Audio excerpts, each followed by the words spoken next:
Halo guys, kembali lagi bersama saya Nandi. Pada video kali ini saya akan membahas sebuah film berjudul Amour 2012. Tidak pernah lupa, saya selalu mendoakan agar kalian dan keluarga bahagia serta sehat selalu ya. C'est les pompiers. Y'a quelqu'un?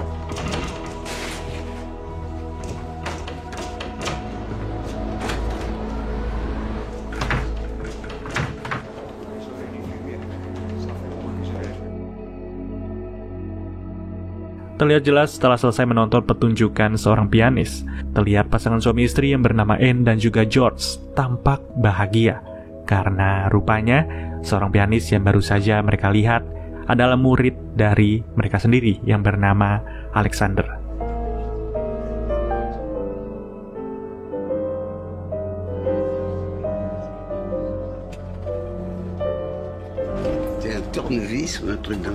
Sesampainya di rumah, mereka berdua dikagetkan dengan gagang pintu rumah mereka yang rusak akibat seseorang yang memaksa masuk ke rumah itu. Meski Anne menyarankan George untuk menghubungi polisi, George yang merasa kalau para penjahat itu tak mungkin kembali, segera menyuruh Anne untuk beristirahat saja. On boit encore un verre? Je suis fatiguée. J'ai envie d'un autre verre. L'appartement sous les toits était cambriolé depuis les combles. T'ai-je dit que je te trouvais très jolie ce soir? Keesokan harinya saat mereka berdua sedang sarapan, di tengah obrolan, Anne tiba-tiba terpaku dengan tatapan kosong, membuat George seketika mencoba untuk menanyakan dan menyadarkan istrinya itu. Qu'est-ce qu'il y a? Anne, qu'est-ce qui se passe?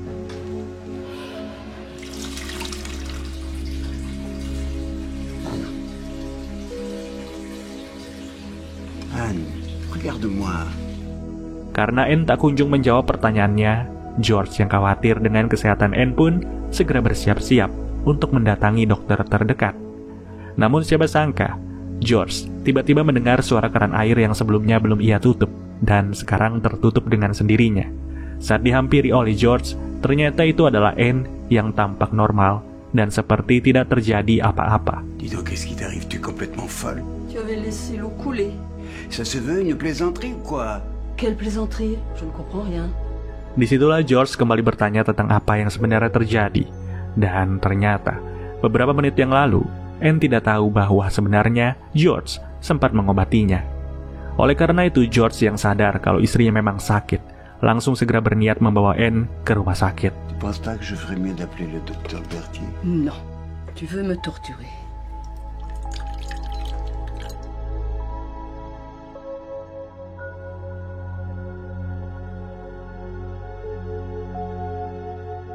Siang harinya George dihampiri oleh anaknya yang bernama Eva, yang menceritakan tentang kedua anaknya yang sudah beranjak dewasa dan sudah bisa menghasilkan uang sendiri. Di situ Eva juga menanyakan tentang kesehatan Anne yang makin hari makin memburuk. George, yang tidak mau Eva kepikiran terus dengan Anne, menjawab kalau dirinya bisa merawat Anne seorang diri. Je me suis rappelé comment je vous écoutais toujours faire l'amour quand j'étais...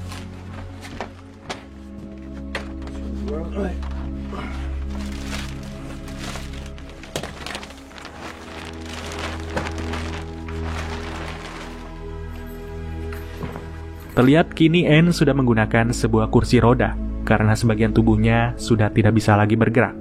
Meski begitu, George selalu menyemangati Anne dan selalu ada waktu bagi wanita itu. Où veux-tu? Dans le sel.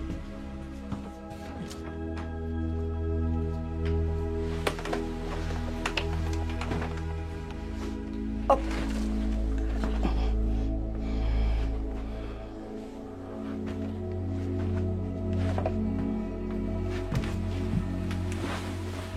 Ketika mereka sedang berduaan, Anne meminta George untuk tak lagi membawanya ke rumah sakit. Entah apa alasannya, tapi di sini George dipaksa untuk berjanji sampai kapanpun jangan membawa Anne ke rumah sakit.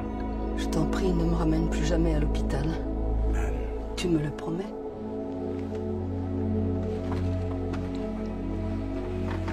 Malam harinya, Anne yang tidak mau merepotkan suaminya itu menyuruh George untuk tidur meninggalkannya sendirian saja. Karena hampir setiap detik, George selalu membantunya tanpa henti. Tapi sebelum itu, Anne meminta George membelikan sebuah buku baru untuk ia baca. Tu as acheté le nouveau livre sur Arnoncourt? Je l'ai déjà lu. Je te l'apporte. Mengetahui George selalu sibuk merawat Anne dan tidak ada waktu untuk pergi berbelanja, tetangga mereka seringkali membantu George untuk membeli bahan makanan. C'était 76,40, les 23,60 qui On a restent. gardé la petite main.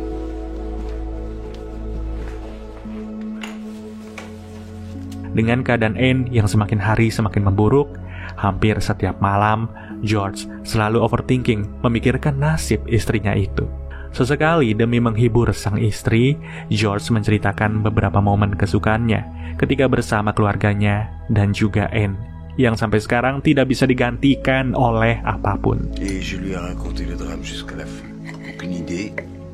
J'ai sans doute moqué. Tu es un monstre parfois. George juga kerap kali membantu Anne meregangkan badan-badannya ketika terasa sakit. 8, 7, 6. Pada suatu malam, George meminta izin pada Anne untuk pergi ke pemakaman esok hari dan akan meninggalkan Anne sebentar saja. Di situ Anne sempat berpikir bagaimana kalau tidak ada seorang pun yang hadir di pemakaman mereka nanti. Mendengar pertanyaan aneh dari istrinya itu, George pun mencoba untuk mengalihkan pembicaraan tersebut. Avec Jeanne, depuis que je suis partie à l'hôpital. D'accord, je sais pas comment est-on quand on est choqué. Singkat cerita, George yang baru pulang dari pemakaman dikagetkan dengan Anne yang sudah berada di lantai. Tampaknya Anne mencoba untuk berjalan sendirian dan terjatuh tanpa ada seorang pun yang membantunya. Pourquoi es-tu déjà de retour?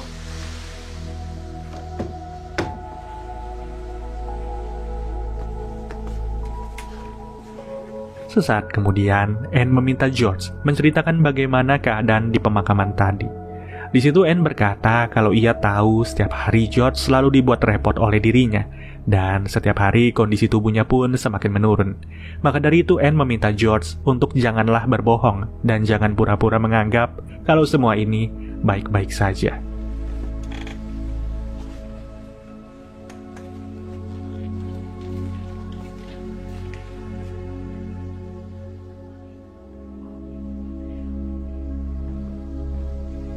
Tanpa diduga di suatu hari, Alexander pergi menghampiri kediaman mereka.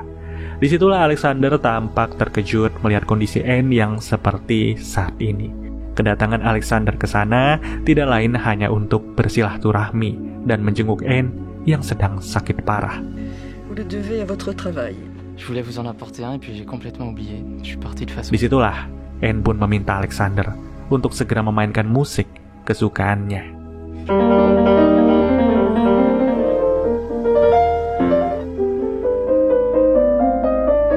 Kemudian untuk menghibur istri tercintanya, George memberikan Anne sebuah kursi roda elektrik yang langsung segera dicoba.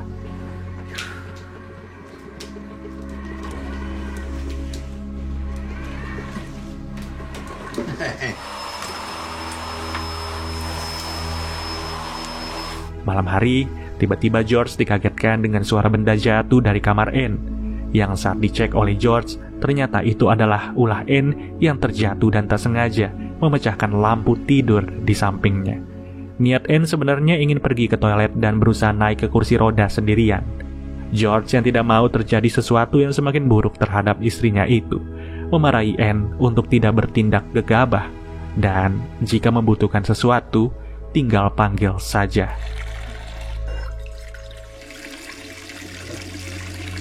Selesai membersihkan dirinya, George yang mendengar suara bel pintu rumahnya berbunyi, mencoba untuk mengecek siapa orang yang hendak bertamu ke rumahnya. Tapi, karena tidak ada seorang pun yang menjawab panggilannya, George pun mencoba untuk menelusuri area di sekitaran rumahnya. Hingga kemudian...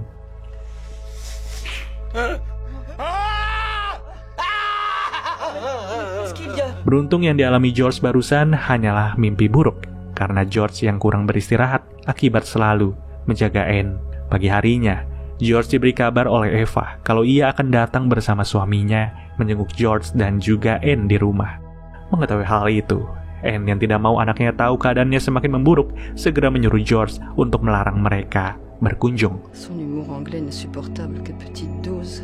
Sampai-sampai, demi terlihat baik di hadapan anaknya, Anne meminta George untuk membantunya berjalan. Meski pada akhirnya, semua usaha itu sia-sia.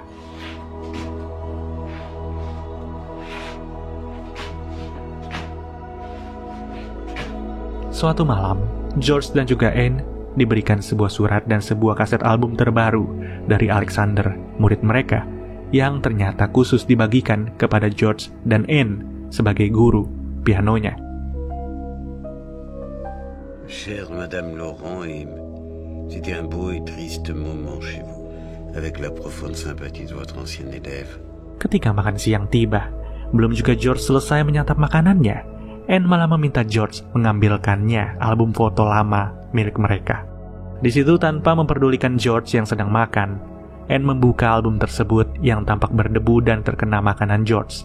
Melihat foto masa mudanya, Anne berkata kalau kehidupannya sangatlah begitu indah hingga saat ini, di mana Anne menikmati masa tuanya berdua bersama George, sang pujaan hatinya. Je ne suis pas encore idiote à ce point. Je t'observe pas. Saat terbangun dari tidurnya, Anne sangat bersedih setelah mendapati kalau dirinya mengompol di celana. Hal itu menandakan kalau kesehatannya tidaklah kunjung membaik.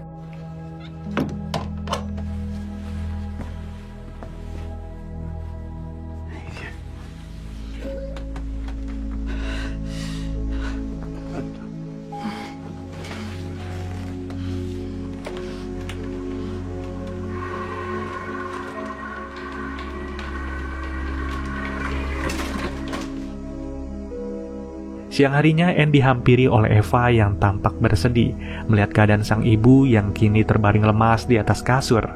Anne yang sebenarnya tidak mau Eva mengetahui keadaannya saat ini tampak bersedih karena ia bisa membuat Eva terus kepikiran dengan kondisi kesehatannya itu. Sampai-sampai Anne yang sudah tahu kalau umurnya tidak akan lama lagi meminta Eva permintaan khusus, yang dimana jika suatu hari nanti ia wafat, Eva bisa menjual salah satu rumah milik Anne yang dikiranya mampu membiayai hidup Eva dan keluarga Eva.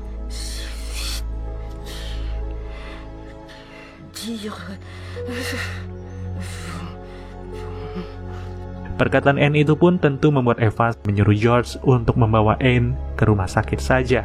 Di hadapan Eva dan sang istri, George terang-terangan berkata kalau Anne sudah berpesan terhadapnya, jangan pernah membawa ia ke rumah sakit bagaimanapun kondisinya. Oleh karena itu, demi menyembuhkan Anne, George sudah mengontak beberapa dokter yang mau datang setiap 1 minggu sekali untuk memeriksa kesehatan Anne. Tu me croiras si je te dis que j'aime ta mère autant que toi, alors Simplement, je doute que ce qui se passe ici puisse être la panacée. Walau George sebenarnya mampu menyewa seorang asisten untuk mencuci piring dan memasak, George tetap saja lebih memilih mengerjakan pekerjaan yang masih bisa ia pegang sendirian.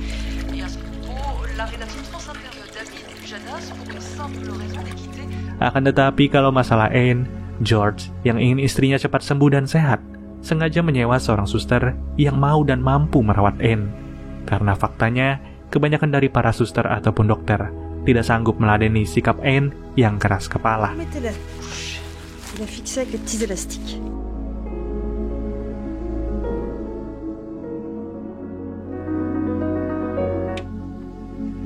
Di samping itu, George juga selalu menyuapi Anne dan terus menyemangatinya tanpa pernah henti.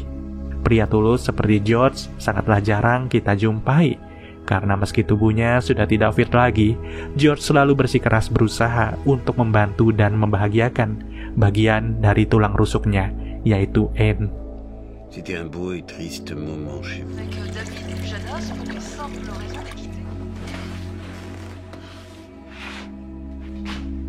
Karena kesehatan Anne semakin memburuk, George akhirnya berniat untuk menyewa perawat kedua. Ça arrangerait un peu tout. J'aimerais engager une autre infirmière. Suatu malam, George mendapati seekor merpati masuk ke dalam rumahnya. Ternyata merpati cantik itu bukan sekali 2 kali masuk ke dalam rumah tersebut. Voilà. Voilà, comme ça vous allez être toute belle à nouveau. Alors. Di sisi lain, secara mengejutkan, ternyata satu perawat saja cukup untuk merawat Anne. George pun akhirnya memberhentikan seorang perawat yang baru saja ia kerjakan, yang ujungnya membuat perawat itu begitu marah, dan sebagai gantinya, George harus membayarnya sama dengan 1 bulan gaji, meski perawat itu baru bekerja 1 hari saja di rumah George. Et qu'il n'y a aucun moyen de vous défendre.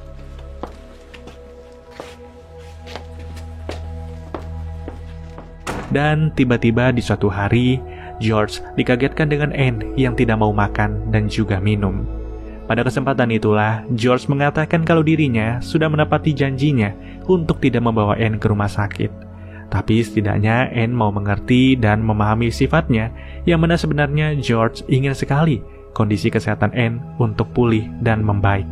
Oleh karena itu, George meminta Anne untuk menjaga pola makannya, serta rutin meminum obat. Excuse-moi.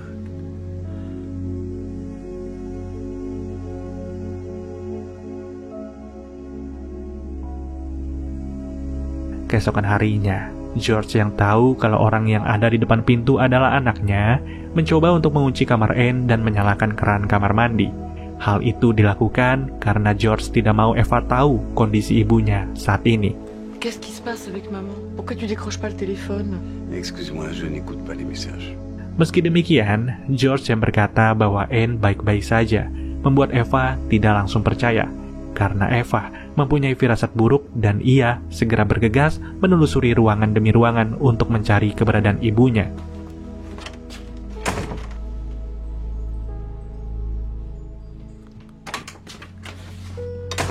Pada akhirnya, setelah mengetahui kondisi sang ibu, Eva pun menyuruh George untuk menjelaskan apa yang sebenarnya terjadi. Anne yang tidak bisa berbuat apa-apa pun akhirnya pasrah kalau pada ujungnya Eva tahu kondisi tubuhnya yang tidak kunjung membaik. Eva yang tidak bisa membantu dan berbuat banyak pun tentu begitu sedih, sebab itu adalah keinginan Anne, karena Anne yang tidak mau dibawa ke rumah sakit. Atas hal itulah George berkata kalau saat ini perawat pun akan datang 3 minggu sekali demi memeriksa kondisi Anne.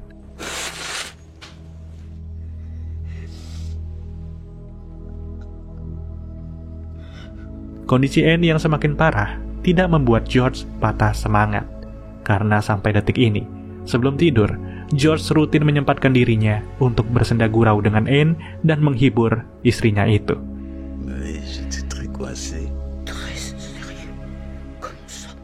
Ketika George sedang mencukur jenggotnya, tiba-tiba saja Anne berteriak sakitan dan membuat George menghampiri istrinya.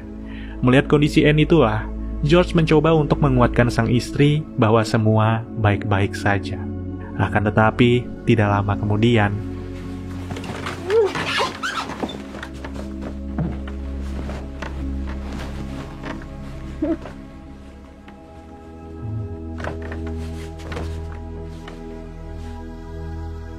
George secara terpaksa harus menghabisi istrinya karena George tidak mau Anne hidup di dalam penderitaan.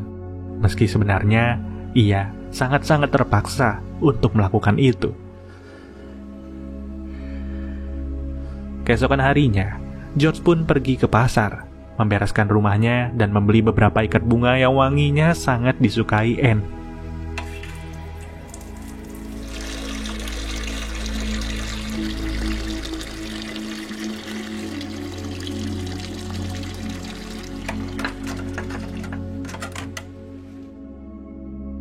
Di mana 6 jam kemudian, George mendapati kalau merpati yang sebelumnya masuk ke dalam rumahnya, kini muncul kembali dan berkeliaran di rumahnya itu. Penasaran dengan merpati itu, George pun mencoba untuk menangkapnya.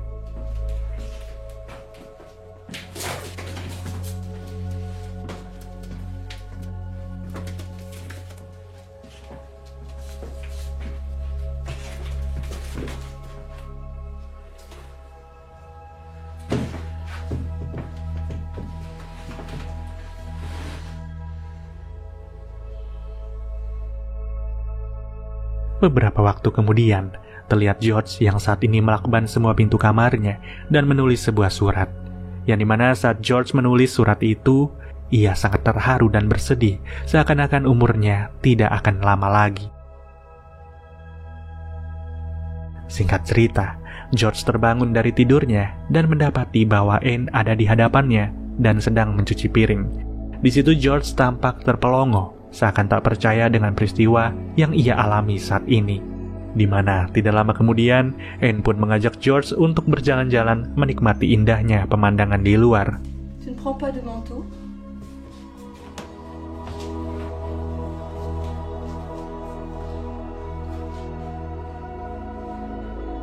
Tapi ternyata itu adalah bayangan dari arwah George dan juga Anne yang telah meninggal. Dan alasan George melakban semua pintu kamarnya dan menulis sebuah surat karena George ingin membalas perbuatannya yang telah membunuh istrinya dengan cara mengurung dirinya di kamar hingga tewas. Dan surat itu adalah surat wasiat bagi Eva, anak mereka. C'est les pompiers. Y'a quelqu'un?